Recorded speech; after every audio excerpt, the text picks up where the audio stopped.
ครับวันนี้เรามาเรียนภาษาล้านนากันต่อนะครับ ด้วยการอ่านจากอ่าแต่แป๊บยานะครับ ที่เพิ่นเขียนมา400-500 ปีมาแล้วนะครับเห็นไหมรุ่นนั้นมันยังบ่มี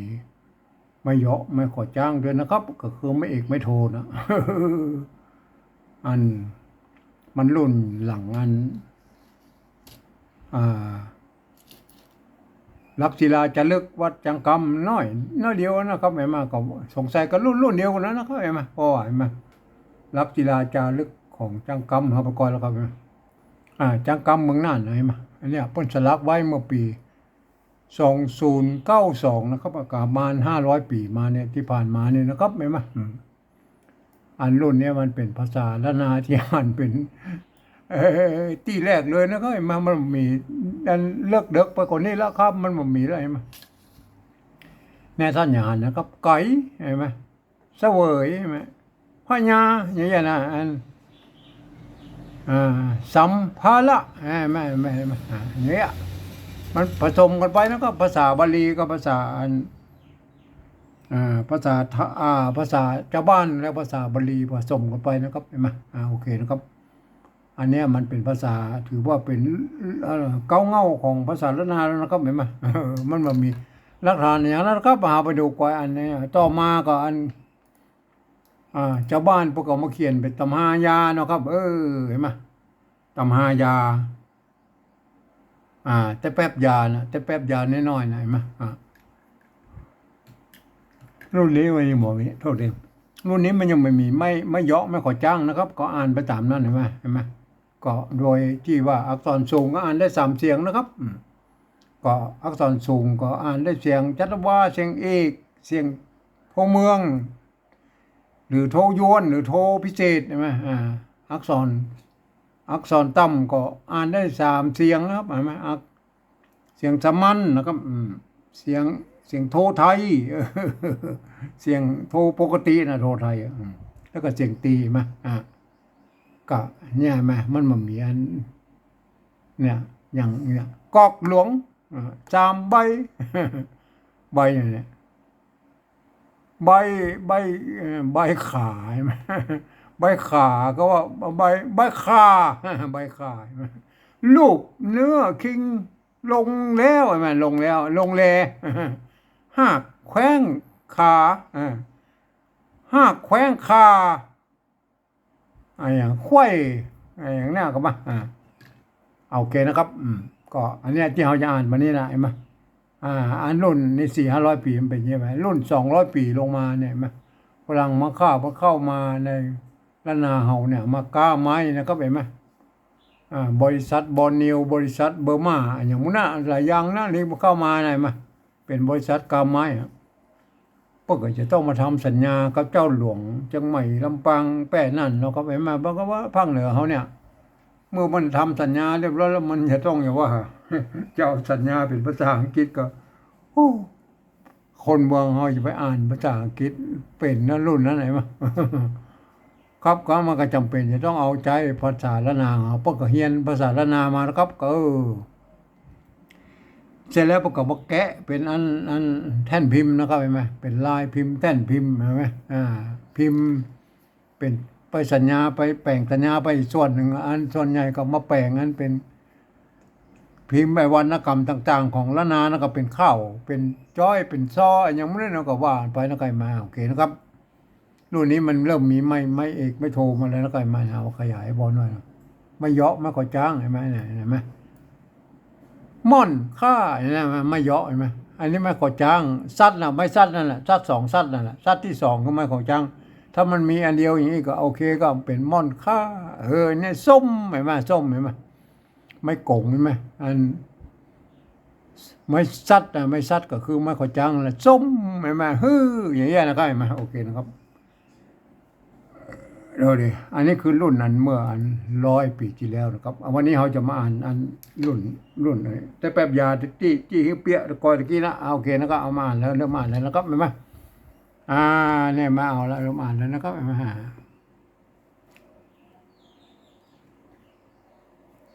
โอเคก็ใกล้หน่อยจะนั่นจะได้หันนะครับเห็นไหมตัวกะ ตัวข้าไม่ข้าหางยาวไม่เนี่ยไม่ก่ออ่านว่าข้อเอาไว้ก่อน อันนี้อัน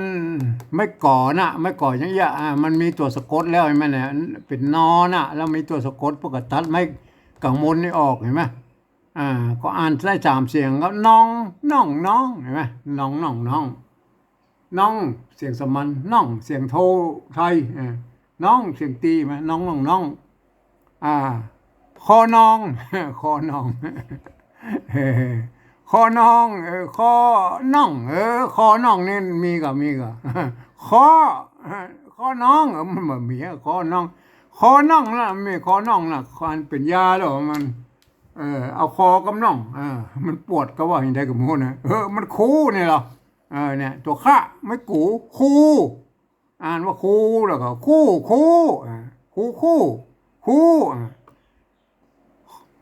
อน้องคูบึกแจบไปได้หลายคอน้องคูคอน้องมันถ้าเป็นคู่มันก็เป็นกู้อะเนาะคอน้องคูอันนี้ก็คอน้องคูมันปวดมันคูหันคูได้อย่าปวดนั่นแหละอันนี้ตัวแลนะครับเห็นไหมตัวแลสะกดด้วยตัววะเห็นไหมอันนี้เป็นตัวเฉพาะของพนแล้วก็คือแล้วนั่นแหละพนมีตั้งแต่โบราณนั่นแล้วคอน้องคูแล้วนะก็แล้วอันอย่างแล้วมันคอน้องคูนี่มันประโยคหนึ่งเป็นข้อหมายแล้วอย่างแล้วตัวฮะไม้อันโกงไม่โก้ลดโลกไหมหางมะอันหมเอาไว้ก่อนหมแล้วแล้วน่าจะเป็นแล้วมันบ่เกี่ยวแล้วถ้าจะนะก็ตัวพระไม่กาผาผ้าแล้วผ้าอันนี้ไม่ไก่ตัวว่าไว้แล้วผ้าไว้เนี่ยเอามันหูเรื่องกับปอน้องอันนี้ตัวกันย้อนใช่ไหมกันย้อนอยู่นี่แล้วตัวกันย้อนแล้วก็ไม่ซัดอันนี้อ่านไปเลยอ้อกะมันใจอันนี้มันใจอ่านบ่ถูกแล้วเพราะว่าในกรณีเนี่ยไม้ซัดมันทำหน้าที่เป็นไม้กักแล้วเห็นไหมเนี่ยเหมือนเดียวกันนะไม้กักทำหน้าที่เป็นไม้กักนะครับมันจะแทนตัวกะสะกดอยู่ข้างๆนี่ครับเห็นไหมอ่านว่าออกนะครับออกนะครับออกอันนี้ออกนะครับอันนี้ตัวแลนะตัวแลออกแลอย่างตัวป้าไม่กล่าวไม่ซัดเนี่ยตัวไม่ซัดกรณีนี่เหมือนกันเดียวเนี่ยเป็นไม้กักนะครับเป็นไม้กักแทนตัวกะสะกดอยู่รุ่มนี้ออกแลปากออกแลปากออกแลปากนะครับออกแลปาก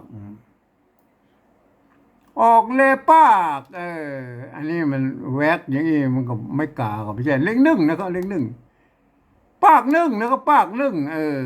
อันนี้ตัวสะเมื่อกี้ไม่มีสัตว์หางหน้าอ่านไปเลยนะอ่านว่าสีสันสีสันบาทอันนี้บาทเนาะอันนี้บาทสีสันบาทอันสินนิบาทก็บ่ใช่สินนิบาทเอาสันนะก็อ่านเป็นสันนิบาทอันนี้จะเข้าท่าก่อนสันนิบาทอันนี้ตัวฟ้าเมื่อกี้ฝีสันนิบาทฝีไม่เก๋ตัวกะละหงไม่กี้อันนี้อ่านว่าเครือนะเครือเป็นอันเป็นไม่ถ้าเป็นไตยวนเฮาเป็นสระเอือเนาะครับเป็นเครือนะเป็นเครือไม่ใช่เครือนะครับถ้าเป็นไตยองพุ่นเป็นสระนะครับเป็นเคอนะครับเป็นเคอนะครับฝีเครือดำนะครับเครือดำอันนี้ดำนะดำมันแบบนี้ดำเนี่ยฝีเครือดำเอาละฝีเครือดำต่อไปนะครับต่อไปอันนี้หมดละไหมตัวกะไม่อันนี้กะ ผีขี้ดองกีดอันนี้มันจะกินเดี๋ยวมันไม่กี่ตุกะตัวดะไม่กี่นะไม่กี่ไม่กี่ไม่กี่โทษทีแล้วก็นี่มันมีหางไม่กี่นะไม่กี่แล้วก็อันสะกดด้วยตัวดะสะกดด้วยตัวดะโทษทีอันนี้ก็อ่านว่ากีดกีดนะครับกีดเอาสันนิบาตฝีเครือดำเนี่ยมันให้เป็นฝีนะเป็นฝีปกลกนะสันนิบาตฝีนะฝีมันปองแล้วก็กีดนะเนี่ยกีดก็มาถ้าอย่าเอามีดกีดน้ำเลือดน้ำหนองมันย้อยนะครับกีดเอานะครับกีดแล้วก็กีดเสร็จแล้วก็เอานะเอาอย่างเนี่ยแต่ก่อนมันมีสำลีหรอเนี่ยเห็นไหมตัวมะเห็นไหมตัวมะไม่ก่อเห็นไหมเนี่ยมาก่อเนี่ยสะกดด้วยตัวตัวเนี้ยตัวเนี้ยเห็นไหมอันนี้มันมีปนใส่เลข2เนี่ยเห็นไหมเลข3คำเห็นไหมแสดงว่ามันมี2ตัวอ่านว่าอย่างไรอ่านหม้ออ่านหมอเนี่ยหมอมันบะหมี่มันต้องกรีดเอาเนี่ยเพิ่นจะเอามาซุบไอ้เลือดเนี่ยซุบเลือดที่กรีดน่ะเอาหมอยแล้วก็หมอยนี่ตัวมะ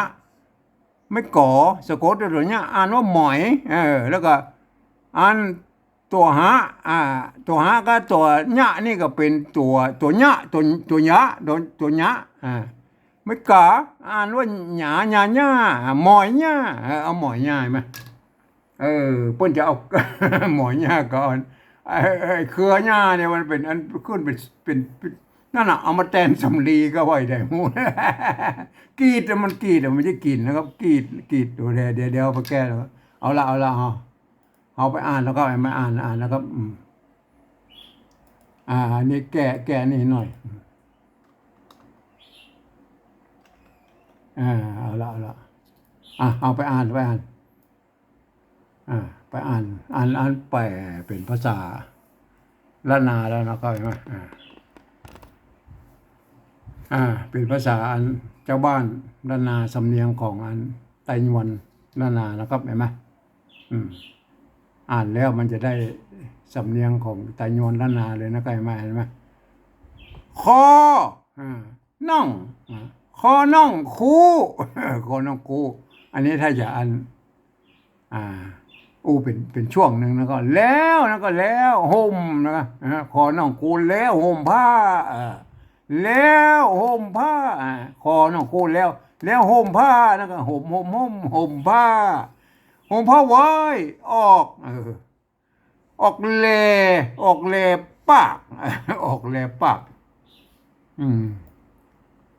ปากปากนึ่งปากนึ่งปากนึ่งปากนึ่ง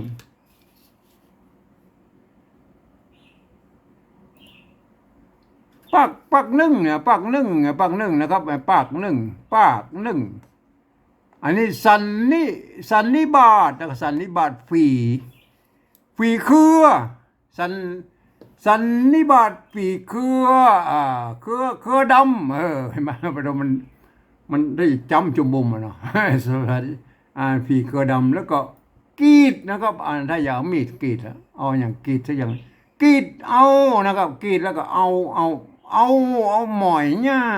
หมอยหญ้านะครับเนี่ยมั้ยหมอยหญ้ามันคล้ายๆอันมันคล้ายๆสำลีนะครับ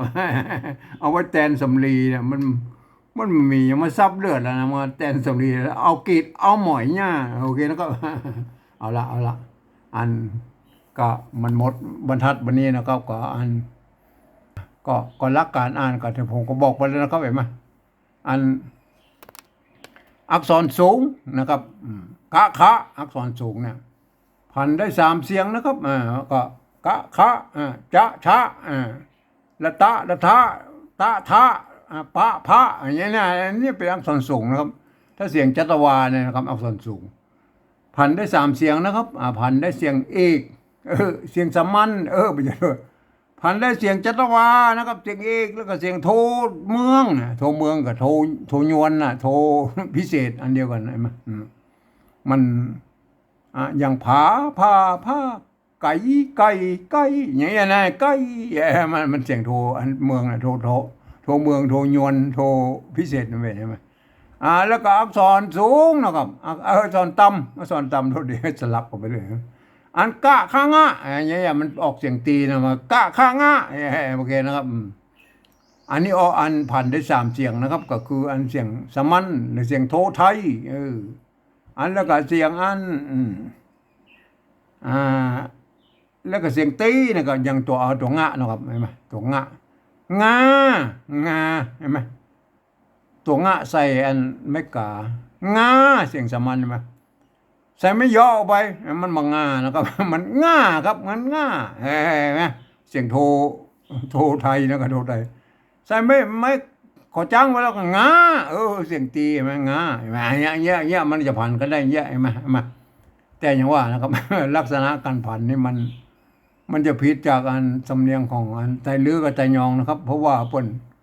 มันอักษรเดียวกันนั่นแหละแต่เปิ้นออกเสียงมันเหมือนกันไม่ได้ไอ้กะคะเขาว่าเป็นอักษรสูงแล้วนะอันไตลื้อเป็นอักษรสูงนะครับอักษรสูงแต่เปิ้นออกเป็นเสียงตีนะครับไอ้กะคะเนี่ยเปิ้นออกเป็นกะคะนี่เอาละกะคะนะครับแล้วมาแล้วก็อันของเฮาเนี่ยตั้งหลังเนี่ยนะกะคะงะเปิ้นออกเป็นเสียงโทนะครับเป็นกะคะงะกะคะงะกะคะงะมันเนี่ยมันสลับกันนะครับเห็นไหมเอาละแต่ถ้าเป็นสำเนียงของไตลื้อไตยองเปิ้นบ่มีเสียงโทพิเศษโทเมืองนะครับก็โปรดเข้าใจไว้นะครับเสียงโทพิเศษโทเมืองนี่มันจะอยู่ของเจ้าไตยวนอย่างเดียวนะครับไตยวนอย่างเดียวนะครับโอเคนะครับเอาละของท่านไปฝึกนะครับท่านมีแต่แป๊บยากันท่านก็ไปเจาะพอนะครับไปถ่ายมาแล้วก็หัดอ่านนะครับท่านจะหันว่าโอ้เมื่ออันต้นของภาษานาพุทธเขียนไว้อีลูอย่างนี้อะไรมาอันประเดี๋ยวนี่มันอย่างว่ามันมุกกับพระกันมาเรื่อยๆนะครับมันก็เพี้ยนกันไปเรื่อยๆแล้วก็เห็นไหมผมเองนี่ผมเอาเก้าเง่าเป็นหลักนะครับผมไม่ยอมเพี้ยนไปแล้วเขาเอาละวันนี้เอาแค่นี้ก่อนนะครับ